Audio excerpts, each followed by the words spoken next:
قیامت کی علامتیں نبی پاک نے ہمیں بتا دیں. فرمایا کہ جب یہ معاملہ ہو جائے تو سمجھ لو پھر قیامت آنے لگی. سمجھ لو پھر قیامت. دیکھیں نا، لوگ کہتے ہیں جی جب آپ کا جسم ٹوٹنے لگے، جب آپ کی طبیعت میں کمزوری آنے لگے، جب آپ محسوس کریں کہ میں ان بیلنس ہو رہا ہوں تو چیک اپ کرا لیں، شوگر تو نہیں ہو گئی. یہ اس کی علامتیں. جب آپ کے جسم میں تپش بڑھ گئی، آپ کے معدے کا نظام ڈسٹرب ہو گیا، آپ کے ہاتھ پیر جلنے لگے، تو اب آپ نا ٹیسٹ کرائیں کہ آپ کو ہیپاٹائٹس تو نہیں ہو گیا. تو کسی بھی چیز کے آنے سے پہلے اس کی کچھ علامتیں ہوتی ہیں.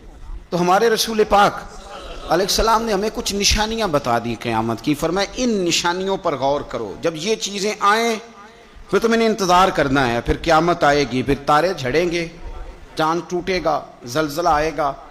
قرآن مجید نے کہا سورہ ابراہیم کے اندر کہ یوم تبدل الارض غیر الارض، فرمایا جس دن یہ زمین کسی اور زمین سے بدل دی جائے گی. یہ جو تمہارے پاس زمین ہے یہ زمین نہیں رہے گی. والسماوات، اور آسمان بھی بدل دیے جائیں گے. اس کو آسان نہ سمجھیں. آپ زمین پہ پیر رکھیں اور آپ کو شاید شیشہ ہی لگا ہو، اگر آپ کو اندازہ ہو نا کہ یہ پانی ہے تو آپ کا پیر جمتا نہیں، آپ گھبرا جاتے ہیں. یہ وہ والی زمین نہیں جس پر میں چلنے کا عادی ہوں. یہ کوئی آسان بات نہیں. آپ اپنا ملک چھوڑ کے کسی اور ملک جائیں تو آپ بڑے پریشان ہوتے ہیں، کہتے ہیں میں پردیسی ہوں، اور شالا پردیسی کوئی بھی نہ تھی وے ککھ جنا تو پارے تاڑی مار اڑانا باہو اسی تے اگے ہی اڈن ہارے. بڑا مشکل مرحلہ ہے پردیس. حالانکہ زمین وہی ہے لیکن آپ کی مٹی بدل گئی تو آپ پریشان ہو گئے. تو رب فرماتے اس دن کا بھی خیال کر جس دن میں زمین ہی بدل دوں گا. تو زمین پہ پیر رکھے گا پر یہ وہ والی زمین نہیں ہوگی. والسماوات، اور آسمان بھی بدل دوں گا. وبرزوا للہ الواحد القہار، اور فرمایا سب لوگ اس دن اس اللہ کے سامنے کھڑے کیے جائیں گے جو وحدہ لا شریک بھی ہے اور سب پر غلبہ رکھنے والا بھی. اس دن سب اس کے سامنے کھڑے ہوں گے. میرے نبی کریم صلی اللہ تعالی علیہ وسلم، نبی پاک علیہ السلام نے دو قسم کی نشانیاں بیان کی. ایک علامات کبریٰ ہیں، بڑی بڑی نشانیاں، بڑی بڑی نشانیاں، جیسے دجال آئے گا، یاجوج ماجوج نکلیں گے، حضرت عیسیٰ علیہ السلام آئیں گے، امام مہدی علیہ السلام تشریف لائیں گے. تو یہ بڑی بڑی نشانیاں. لیکن اس سے پہلے چھوٹی چھوٹی نشانیاں بھی حضور نے بیان فرمائی. اور فرمایا یہ تو مجموعی طور پر ہوگا نا، ساری دنیا کے لیے دجال آئے گا. یہ تو مجموعی طور پر ہوگا نا کہ ساری دنیا کے لیے امام مہدی آئیں گے، جناب عیسیٰ آئیں گے. یہ تو مجموعی ہے. لیکن تم انفرادی طور پر بھی اپنے دائیں بائیں دیکھو کہ یہ جو چھوٹی نشانیاں یہ تمہارے اندر تو نہیں پیدا ہو گئیں. بخاری مسلم میں حدیث ہے، حضرت سیدنا عمر فاروق رضی اللہ تعالیٰ عنہ حدیث کے راوی ہیں. تو نبی پاک صلی اللہ تعالیٰ علیہ وسلم سے کسی نے پوچھا کہ حضور قیامت کے بارے میں کچھ بتائیں. تو نبی پاک صلی اللہ علیہ وسلم نے فرمایا جب لونڈی اپنے مالک کو جنے، جب ماں اپنا آقا پیدا کرے تو سمجھ لو قیامت آنے والی ہے. پھر قریب آ گئی ہے. ماں جب اپنا آقا پیدا کرے، مانا کیا کہ جب بچے اتنے نافرمان ہو جائیں کہ ماں پہ حکم چلائے. اولاد ماں کو حکم سنائے، حکم اماں زیادہ باتیں نہ کیا کر، اماں تو بھی تھوڑا صبر کر، حوصلہ کر. جب بچے ماں باپ کو باتیں سنائیں، حکم چلائیں، چونکہ بیٹا کماتا ہے تو وہ اپنے ابا جی کو کہتا ہے کہ ابا جی اب آپ ٹھہرے، آپ کو نہیں پتا، اب میرے ہاتھ میں سارا کچھ ہے. فرمایا جس دن تم یہ دیکھو کہ لونڈی نے آقا جنا ہے، ماں نے بیٹا نہیں پیدا کیا، اپنا سردار پیدا کر بیٹھی ہے، تو پھر تم اس دن یہ نہ کہنا بے سکونی ہو گئی، بدامنی ہو گئی، بلکہ اس دن سمجھ لینا کہ قیامت آنے لگی. بچے مسلط کریں، آپ یقین کریں بچے مسلط کرتے ہیں، بچے منوا لیتے ہیں اپنا آپ. بڑے نادان ہیں، اپنی جان پہ ظلم کرتے ہیں. اور میں نوجوانوں کو ایک بات عرض کروں، ماں باپ کی بات ماننے کا نام ان کی خدمت نہیں، ان کو خرچہ دینے کا نام خدمت نہیں، بلکہ بتائے رسول کریم علیہ السلام نے کیا فرمایا. فرمایا رضا اللہ فی رضا الوالد. تو سمجھ جا کہ تیرا والد راضی کس بات میں ہوتا ہے. اگر تو اس بات کو پا گیا، تو اس کی رضا کو اگر پا گیا تو پھر تیرا اللہ بھی راضی ہو گیا. تو یہ غور کر کہ والد گرامی راضی کس بات، ان کی رضا، ماں کی رضا. کے یار دو یار بچوں سے چھوڑے جاتے ابے کے کہنے پر، دو دوست نہیں چھوڑے جاتے، والا ابا کہتے ہیں ان کے ساتھ نہ بیٹھا کر، کہتے ابا جی یہ تو اچھے بڑے ہیں. اس کی رضا کو پا جا. اس کی طبیعت کو پرکھ، تو محسوس کر کے یہ راضی کس بات میں ہوتے ہیں. تو ماں باپ کی رضا میں راضی ہو جا، تیرا رب بھی تجھ سے راضی ہو جائے گا. تو حضور نے فرمایا جب تم دیکھو نا، جب تم دیکھو کہ لونڈی نے آقا جنا ہے تو پھر تم قیامت کا انتظار کرو. اور میرے رسول پاک علیہ السلام نے دوسری علامت بیان کی، یہ بخاری مسلم میں بھی ہے، مشکات کتاب الایمان میں بھی ہے. حضور صلی اللہ علیہ وسلم فرمانے لگے جب تم دیکھو کہ ننگے پاؤں، ننگے بدن والے محتاج لوگ، بکریاں چرانے والے، ننگے بدن والے، ننگے پیروں والے، یعنی جن کے پاس پہننے کو کپڑا نہیں تھا، پہننے کو جوتا نہیں تھا، بکریاں چرا کے گزارا کرتے تھے، وہ جب محلات پر فخر کرنے لگے، جو بڑی بڑی کوٹھیوں میں رہنے لگے، تو پھر سمجھ لو قیامت آ گئی ہے. رکشہ چلانے والے کا بیٹا جب وزیر بنے اور اس سے پوچھا جائے کہ کروڑوں روپیہ کہاں سے آیا، تو وہ کہو میرے تو پرائز بانڈ ہی بڑے نکلے ہیں، میں جو بھی خریدتا تھا نکل آتا تھا، جو بھی خریدتا تھا نکل آتا تھا. جب خربوں پتی آدمی سے پوچھا جائے کہ اتنا پیسہ کدھر سے ہے، تو کہ بھینسیں رکھی تھی، وہ بھینسوں سے پرافٹ ہوا ہے. ہم اللہ کے فضل پر معاذ اللہ کسی قسم کا کلام نہیں کرتے، لیکن میرے رسول پاک علیہ السلام نے فرمایا کل تک جس کے پاس جوتا نہیں تھا، پہننے کو کپڑا نہیں تھا، جب وہ محلات پر فخر کرنے لگے اور یہ بتانا اس کے لیے مشکل ہو جائے کہ میری کروڑوں اربوں کی جائیداد کہاں سے آئی، قوم کو لوٹ کر جب لوگ بڑے بڑے محلات پر فخر کریں، تو حضور نے فرمایا پھر یہ نہ سمجھنا ہماری معیشت خراب ہو گئی، یا پھر انتظار کرنا پھر قیامت آئے گی. پھر تم نے قیامت کا انتظار کرنا ہے، قیامت آئے گی. حدیث سنیے نبی کریم صلی اللہ تعالی علیہ وسلم. یہ آپ نے علامتیں محسوس کرنی ہے. یہ بخاری مسلم کی حدیث ہے. ایک شخص نے نبی پاک صلی اللہ تعالی علیہ وسلم سے پوچھا کہ یا رسول اللہ صلی اللہ علیہ وسلم مجھے قیامت کے بارے میں کچھ بتائیں. حضرت ابو ہریرہ رضی اللہ تعالیٰ عنہ فرماتے ہیں کہ حضور پہلے ہی قیامت کے بارے میں گفتگو کر رہے تھے. اس نے پوچھا کہ یا رسول اللہ قیامت آخر آئے گی کب؟ اللہ کے حبیب علیہ السلام نے اس کو بھی بتایا، ایک تیسری علامت بیان کی. حضور فرمانے لگے جب امانت کو ضائع کیا جائے تو قیامت آ جائے گی. اب ذرا وضاحت دیکھیے میرے نبی کریم کی. جب امانت کو ضائع کیا جائے گا تو قیامت آ جائے گی، قیامت آئے گی. تو اس نے فوراً عرض کی حضور امانت کب ضائع کی جائے گی؟ حضور امانت کب ضائع کی جائے گی؟ تو نبی پاک صلی اللہ علیہ وسلم نے فرمایا جب امانت نااہل کے سپرد کر دی جائے، جب کرسی پہ وہ بندہ بٹھا دیا جائے جو اس کا اہل نہیں ہے تو قیامت آئے گی. جب کرسی پر نااہل آدمی بیٹھتا ہے، نااہل، تو پھر میرے نبی پاک نے فرمایا پھر قیامت آتی ہے. آپ اس کو چھوٹا نہ سمجھیں. ہمیں تو بس اتنا پتہ ہے کہ بندہ میری برادری کا تو میں نے ووٹ دینا ہے، ہمیں تو اتنا پتہ ہے کہ بندہ میری پارٹی کا تو میں نے ووٹ دینا ہے. نااہلوں کے سپرد کر دیا سارا کچھ، انہیں خبر ہی نہیں تھی، اس قابل ہی نہیں تھے. حضرت ابو ذر غفاری رضی اللہ تعالیٰ عنہ وہ خوبصورت صحابی ہیں کہ جن کے تقوی کی گواہی حضرت عثمان غنی جیسے لوگ دیا کرتے تھے کہ یہ نیک اور پرہیزگار بندہ ہے. اتنے شاندار حضرت ابو ذر غفاری، اتنے بڑے آدمی. انہوں نے عرض کیا یا رسول اللہ صلی اللہ علیہ وسلم فلانے صوبے کا گورنر ٹھیک نہیں، تو آپ اس طرح کریں مجھے گورنر بنا دیں اس صوبے کا. تو نبی پاک علیہ السلام نے فرمایا ابو ذر تو نیک آدمی ہے، تو نفیس آدمی ہے، تو اچھا آدمی ہے، تو پرہیزگار ہے، لیکن حضور علیہ السلام فرمانے لگے تو گورنری کے قابل نہیں. یہ ایک بہت بڑی امانت ہے، بہت بڑی ذمہ داری ہے، تو اس ذمہ داری کو اٹھانے کی طاقت نہیں رکھتا، اس قابل تو نہیں ہے.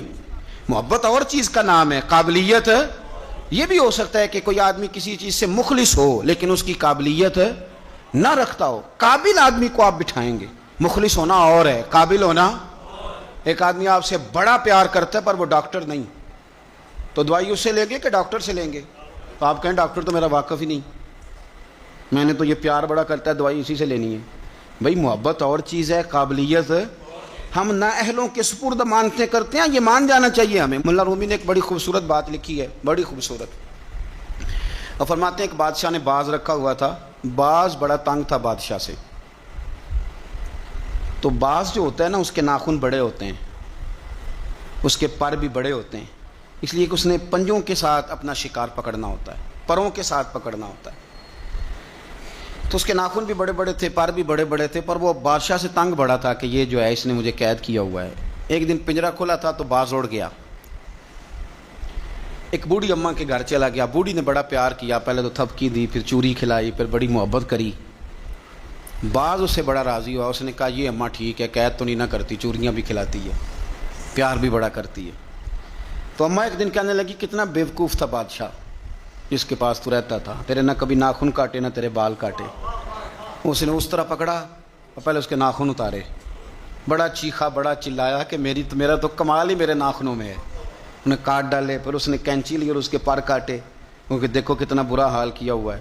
اب وہ نہ شکار پکڑنے کے قابل رہا نہ اڑنے کے قابل رہا، حالانکہ اماں نے کیا پیار ہی ہے، لیکن وہ پیار کر سکتی تھی، باز رکھ سکتی، اس کو رکھنے کے لیے کچھ صلاحیتیں، کچھ خوبیاں چاہیے۔ بادشاہ ڈھونڈتے ڈھونڈتے اس کے گھر آگے آ کے دیکھا تو اس کا برا حال ہے، اس کے قریب آیا تو وہ باز رونے لگا، تو کہنے لگا مجھے واپس لے چل، تیری قید ہی مجھے اچھی ہے۔ تو اس نے کہا تو یہاں کیوں پڑا؟ کہنے لگا یہ پیار بڑا کرتی تھی، لیکن اسے پیار کرنا آتا ہے پر باز رکھنا نہیں آتا۔ جو باز رکھنے کا انداز ہے وہ اور ہے، پیار کرنے کا رنگ اور ہے۔ ہمارے ہاں لوگ کہتے ہیں بندہ اچھا بڑا ہے، میں کہتا ہوں اچھا ہونا اور بات ہے اور کسی عہدے کے قابل ہونا اور ہے، اور بات ہے۔ تو جب نااہل کے ذمے کام لگائے جاتے ہیں تو پھر کیا ہوتا ہے؟ پھر قیامت آتی ہے نااہلوں کے ذمے۔ 6 نشانیاں حضور نے اور بیان کی بخاری مسلم میں۔ نبی پاک صلی اللہ تعالی علیہ وسلم نے فرمایا جب علم اٹھا لیا جائے گا اور جہالت کی کثرت ہو جائے گی، اور تیسرا فرمایا جب زنا کاری بہت زیادہ ہونے لگے گی، چوتھے نمبر پہ فرمایا جب شراب عام ہو جائے گی، اور 5ویں نمبر پر فرمایا جب مردوں کی تعداد کم ہو جائے اور عورتوں کی زیادہ ہو جائے، اور 6 نمبر پہ فرمایا جب تم دیکھو کہ 50 عورتوں کی سرپرستی کرنے والا ایک مرد ہے، ان کی نگہبانی کرنے والا ایک ہے، ایک مرد ہے 50 عورتیں۔ جب یہ 6 علامتیں آئیں تو سمجھ لو قیامت آنے والی۔ علم اٹھا لیا جائے گا۔ علم کیسے اٹھتا ہے؟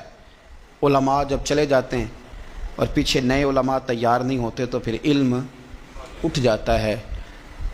بہت سارے ضلعوں کے ضلع ایسے ہیں جہاں عالم نہیں ملتا، سکہ آدمی نہیں ملتا، ضلعوں کے ضلع۔ ہمیں شوق ہی نہیں کہ ہمارا بچہ عالم بنے، ہمارا مزاج ہی نہیں، اور علم کی بات ہم سنتے بھی نہیں، نہ ان لوگوں کے قریب بیٹھنا، ان سے کچھ لینا ہمارا مزاج ہوتا ہے جو علم کے معاملے میں رسوخ رکھتے ہیں، ہمارا مزاج نہیں۔ علم اٹھتا جا رہا ہے۔ آپ یقین کریں کہ فتویٰ لینے کے لیے سکہ آدمی نہیں ملتا، اور ہم اپنے بچوں کو اس فیلڈ میں لانے کو تیار نہیں۔ میرے حضور نے فرمایا جب زنا بڑھنے لگے، کیسے کہوں کہ عالمی اعداد و شمار کہتے ہیں پاکستان میں زنا تیزی سے سستا ہوتا جا رہا ہے، زنا کرنا آسان ہو رہا ہے، شرابیں فخر کے طور پر پی جاتی ہیں۔ وہ کہتے ہیں جی یہ چودھریوں کی شادی ہے، وڈیروں کی شادی ہے، اس پہ شراب نہ آئے تو شادی کیسے آگے بڑھے گی؟ یاد رکھیں ہمارے صوفیاء کہتے ہیں، بزرگ کہتے ہیں کہ شراب پیشاب سے بھی زیادہ پلید چیز کا نام، اس سے بھی زیادہ پلید ہے یہ۔ تو اپنے تصورات کو سمجھیں۔ جب عام ہو جائے یہ کام، عام، جب جہازوں کے اندر، انٹرنیشنل فلائٹس کے اندر شراب عام ملے، جب آپ کے ملک کے اندر 14 کمپنیاں رجسٹرڈ ہوں جن کو اجازت ملی گئی ہو کہ آپ شراب بنا سکتے ہیں، بیچ سکتے ہیں، تو پھر حضور نے فرمایا قیامت کا انتظار کرنا۔ میرے رسول پاک علیہ السلام نے فرمایا، ابو داؤد شریف کی حدیث ہے، حضرت سلمہ بنت حران ایک صحابی ہیں، وہ فرماتی ہیں کہ نبی پاک صلی اللہ تعالی علیہ وسلم نے فرمایا کہ قیامت کے قریب نہ لوگوں کو مسجد کے لیے امام نہیں ملے گا، لوگ ایک دوسرے کو دھکا دیں گے کہ نماز پڑھاؤ، نماز پڑھاؤ۔ کہاں ملتے ہیں ائمہ مساجد؟ پہلے تو امام کی تنخواہ اتنی زیادہ ہے کہ کوئی امام لگنے کو تیار ہی نہیں، اور اگر خیر سے کہیں کوئی امام لگ جائے تو پھر یہ کہ اگر 25 نمازی ہیں نا تو 25 کی الگ الگ بولی ہے، الگ الگ رویہ، الگ الگ سوچ ہے۔ امام بیچارے نے 25 کے معیار پہ پورا اترنا ہے، 25 کے معیار پہ۔ اگر ایک کے معیار پہ بھی پورا نہیں اترا تو وہ کل بھی فارغ ہے اور آج بھی وہ فارغ ہے، چھٹی ہے اس کی۔ 25 بندوں کے معیار پہ آپ نے پورا اترنا ہے۔ ایک کہتا ہے کہ مولوی صاحب صبح فجر کی نماز ہی تو مزیدار ہوتی ہے، تو قرآن شریف زیادہ پڑھا کریں، دل کر رہا ہے سننے کو، کہیں جانا ہے۔ تو دوسرا کہہ رہا ہے حضرت صاحب ڈیوٹی بھی کرنی ہے، مہربانی فرمائیں نماز ذرا چھوٹی پڑھائیں۔ اب اگر اس کی مانے گا تو یہ ناراض ہو جائے گا، اگر اس کی مانے گا تو وہ ناراض ہو جائے گا۔ اور امام صاحب پہ حکم بڑی پابندی سے لوگوں کا چلتا ہے، بڑی۔ میرے سے آ کے مسئلے پوچھتے ہیں، کہتے ہیں جی وہ ہمارا جو امام ہے نا جی وہ گھٹنے نہیں صحیح لگاتا۔ میں نے کہا جب تک میں دیکھ نہیں لیتا اس کے گھٹنے صحیح لگتے ہیں کہ نہیں، میں نے فتویٰ شتویٰ کوئی نہیں دینا، پہلے دیکھ لو۔ حالت خستہ ہوتی جا رہی، مساجد کے اندر ڈیوٹیاں کرنے والے لوگوں کی تعداد تیزی سے کم۔ اور میں بڑی معذرت کے ساتھ عرض کروں گا، یہ مصلی رسول ہے، یہ مسلح پہ امام کھڑا ہوتا ہے، یہ مسلح ہے، اور جب امام یہ دیکھنے لگتا ہے نا کہ مجھے اس کے عوض ملتا کیا ہے، کتنے میں بک سکتا ہے میرا مسلح، تو پھر وہ امامت نہیں کرا سکتا، پھر اس کو چاہیے تھا وہ کاروبار کرتا. تیرے لیے اتنی تنخواہ بہت زیادہ ہے کہ تجھے مصطفیٰ کا مسلح نصیب ہو گیا. تیرے لیے یہ چھوٹا اعزاز ہے کہ تو وہاں کھڑا ہے جہاں مدینے والے رسول کھڑے ہوا کرتے تھے، اور تو تلاش کرتا پھرتا ہے کہ کہیں 2000 زیادہ ملے تو ادھر چلا جاؤں. تو یہ بھی قباحت ہے جس کی وجہ سے لوگوں کو آئمہ مساجد نصیب نہیں ہوں گے. یہ قیامت کی نشانی میرے رسول پاک صلی اللہ تعالی علیہ وسلم، دیکھیں حضور نے بیان فرمایا، قیامت کی نشانی حضور نے بیان. نبی پاک صلی اللہ تعالی علیہ وآلہ وسلم نے ارشاد فرمایا، حضرت ابو موسیٰ اشعری رضی اللہ تعالیٰ عنہ راوی ہیں، حدیث مشکات میں بھی ہے، ابو داؤد شریف میں بھی ہے. نبی پاک علیہ السلام فرمانے لگے قیامت کے قریب اس طرح اندھیری رات میں کوئی چیز گرتی ہے، ٹکڑے برستے ہیں تو پتہ نہیں نہ چلتا اندھیرے کی وجہ سے، اس طرح فرمایا تمہاری چھتوں پہ فتنے برسیں گے، فتنے. اور حضور فرماتے ہیں ان فتنوں کے زمانے میں بندہ صبح مومن ہوگا شام کو کافر ہو جائے گا، اور شام کو کافر ہوگا صبح مومن ہو جائے گا، صبح مومن ہوگا شام کو کافر ہو جائے گا، اس کی کیفیت بدلے گی. اور حضور علیہ السلام فرمانے لگے اس زمانے میں جو آدمی چل رہا ہوگا نا اس سے وہ بندہ بہتر ہوگا جو بیٹھا ہوا ہے. اور حضور فرمانے لگے اس زمانے میں جو آدمی دوڑ رہا ہوگا اس سے وہ بہتر ہوگا جو آہستہ آہستہ چل رہا. فتنوں کے زمانے میں فتنے چھتوں پر برسیں گے، بندہ صبح مومن ہوگا شام کو کافر ہوگا، شام کو مومن ہوگا تو صبح کافر ہو جائے. اس تیزی کے ساتھ فتنے برسیں گے کہ ایمان لے جائیں گے. اے اللہ ہماری اولادوں کی حفاظت فرما. اللہ ہم کمزور ہیں، فتنوں کے زمانے میں ہمارے ایمان کو محفوظ کر. اللہ ہمارے حال پہ رحم فرما. جو زیادہ جگہوں پہ جاتا ہے نا، دوڑ کے ادھر چلا گیا، دوڑ کے ادھر چلا گیا، اس کا ایمان زیادہ خطرے میں ہے. اور جو بیٹھا ہے ایک جگہ جم کے بیٹھا ہے، سکون سے بیٹھا ہے، آج بیماری نہیں لگ گئی، لوگ کہتے ہیں میں نے اس کی بھی تقریر سنی، پھر میں نے اس کی بھی سنی، پھر میں ادھر بھی گیا، الجھ گئے، ختم ہو گئی بات. جب تک وہ ایک جگہ جمے ہوئے تھے ان کا ایمان محفوظ تھا. یہ میں نہیں کہہ رہا، یہ مدینے والے رسول نے فرمایا ہے، یہ نبی کریم نے فرمایا ہے. اور جب تو ادھر بھی گیا، تو ادھر بھی گیا، تو نے اس کی بھی سنی، میں ناقدین کی بھی سنوں گا، میں اس کی بھی سنوں گا، تنقید کرنے والے کی بھی، اور ہم نہیں کسی کی بھی سنتے. ہمیں ڈاکٹر اقبال، علامہ اقبال نے مشورہ دیا تھا، یہ دور ہی نکتہ چی ہے، کہیں چھپ کے بیٹھ جا، اور جس دل میں تو مکی ہے وہیں چھپ کے بیٹھ جا. مگر چپ کر، دائیں بائیں جانے کی ضرورت نہیں. اور مرشد دے دروازے اتے محکم لائیے چوکاں، محکم کا معنی پکیاں. میاں صاحب کہتے ہیں مرشد دے دروازے اتے محکم لائیے چوکاں، امی نویں نویں نہ یار بنائیے وانگ کمینے لوکاں. یہ تو کبھی ادھر نکل جاتا ہے، کبھی ادھر نکل جاتا ہے، تیرا ٹھکانہ ہی کوئی نہیں. تجھے تیرے رسول کریم نے فرمایا ہے اگر بچنا ہے تو کہیں جم کے بیٹھ جا. ہاں اگر بچنا ہے تو کہیں جم کے بیٹھ جا، جم کے بیٹھ جا. پھر دیکھ تیرے لیے میاں صاحب کہا کرتے تھے، میاں صاحب فرمایا کرتے تھے در مرشد دا چھوڑی نہ ہی.